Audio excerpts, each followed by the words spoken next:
Diane's life had never been easy. Despite her strength and resilience, she faced numerous challenges, with the most unforgettable being the hemorrhagic stroke she suffered in 2009.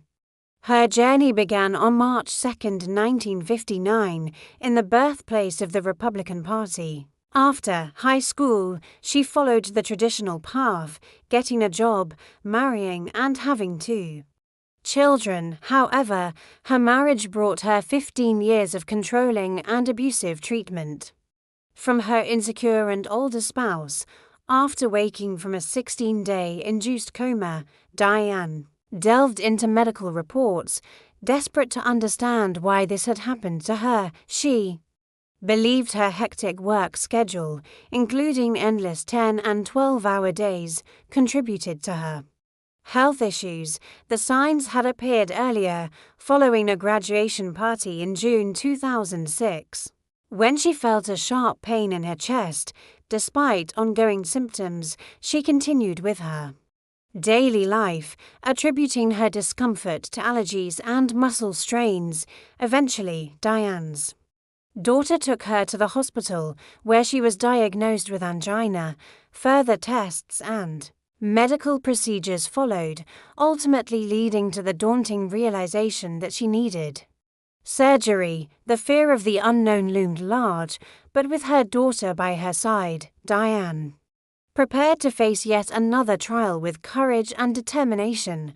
Diane's story is a testament to the strength of the human spirit, the resilience of the human body, and the power of unwavering love and support from family. I had to undergo a 3-way bypass surgery due to blockages in my coronary arteries. It was initially supposed to be just one bypass, but during the surgery, the doctor decided to repair 2 additional blockages as well. I don't remember much about the surgery itself, but I do recall the discomfort of being intubated afterward. Intubation, or the insertion of a tube into the airway to assist with breathing, is a crucial procedure in critical care settings like the ICU. However, it can come with its own set of risks, especially for someone like me with a strong gag reflex. It's a challenging experience, but I'm grateful for the expert care I received from the healthcare team. After 1,192 days equals 3.27 years equals 3 years, 3 months, and 1 week, that same cardiologist convinced me to have a stent placed into the vessel that never bloomed.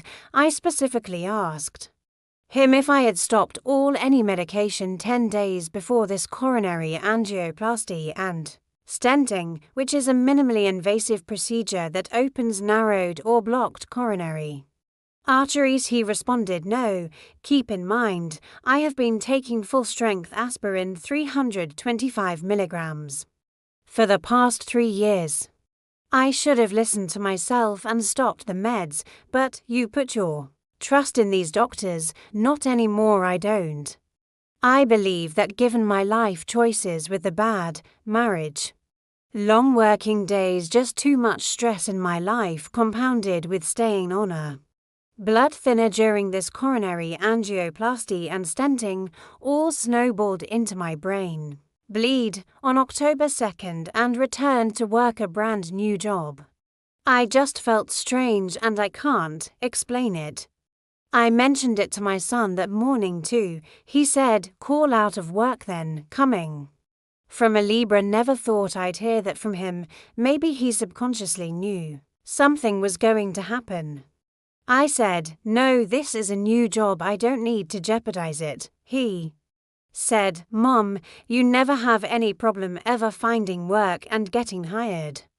You'll find another. I agreed but said, no, I'll just go in. It all happened so fast. Within 2 hours, I was pleading with my co-worker to call 911. I couldn't see out of my left eye, and the pain in my head was excruciating.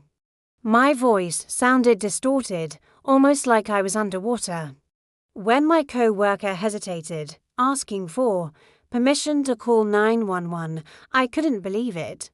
And then there was Seth, the shift lead or Supervisor questioning my condition and making hurtful remarks, I felt like my precious time was slipping away until the general manager stepped in and instructed for an ambulance to be called. Jeff arrived, and I overheard him asking my co-worker about the duration of my symptoms, to which I couldn't help but interject, frustrated by Seth's incompetence. It was determined that I was having a stroke, and EMT Jeff quickly communicated my condition to the hospital via M's radio. It was a terrifying experience, especially since I was typically in good health with normal blood pressure readings. The nearest hospital didn't have a stroke unit, so I had to be transported to another hospital. It was a challenging weekend, but thankfully I received the care I needed and was put into an induced coma.